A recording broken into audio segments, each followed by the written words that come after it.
ও আসা আদামু রব্বাহু, আদম তার রবের নাফরমানি করে বসেছিল বা গাওয়া গুমরা হয়ে গিয়েছিল।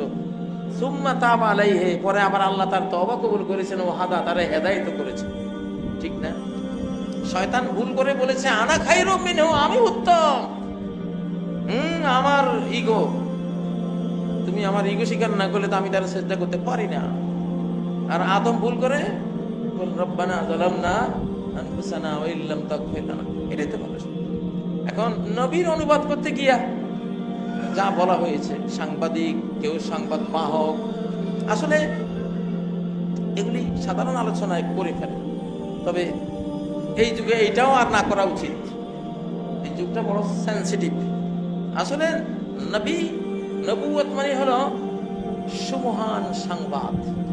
আর নবুয়ত সুমহান সংবাদ কয়েকটা জিনিস, চারটা জিনিস যেখানে থাকবে। নবী যেই সংবাদ বহন করেন সেটা অত্যন্ত উচ্চাঙ্গীন সংবাদ, মহাজাগতিক কোন ইনফরমেশন। দুই, সেটা যেমন খুব সুমহান সংবাদ, তেমন মানব জীবনের সবচেয়ে গুরুত্বপূর্ণ সংবাদ।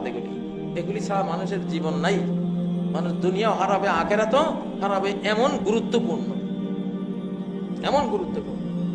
তিন নম্বর, নবী মানে যে সংবাদ বহন করেন না, সেই সংবাদটা হলো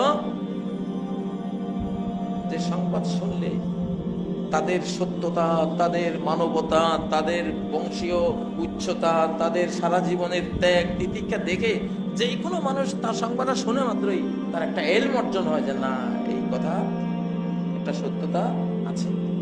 তাদের সংবাদ, মহান সংবাদ দিয়ে এলম অর্জন হয়, জ্ঞান অর্জন হয় যে না, এটা বিশ্বাস করতে বাধ্য মানুষ, চিন্তা করলে বিশ্বাস করবে।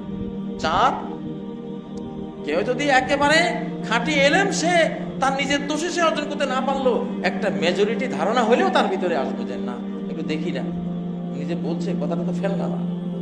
এইরকম মহান সংবাদ যারা বহন করেন এদেরকে আরবিতে বলে নবী, ফার্সিতে বলে পয়গাম্বর। পয়গাম্বর কথাটা শুনেন নাই? পয়গাম মানে সংবাদ, বর মানে বাহক, সংবাদ বাহক, পয়গাম বাহক। পয়গাম ফার্সিতে খুব গুরুত্বপূর্ণ সংবাদ, সরকারি কোনো বার্তা, বড় কোনো অর্ডার, খুব অত্যন্ত গুরুত্বপূর্ণ, অত্যন্ত আজিমুসান সংবাদকে পয়গাম বলে। তো সেটা যারা বহন করে তাদেরকে বর পয়গাম্বর মানে পয়গাম বহন করেনেওয়ালা।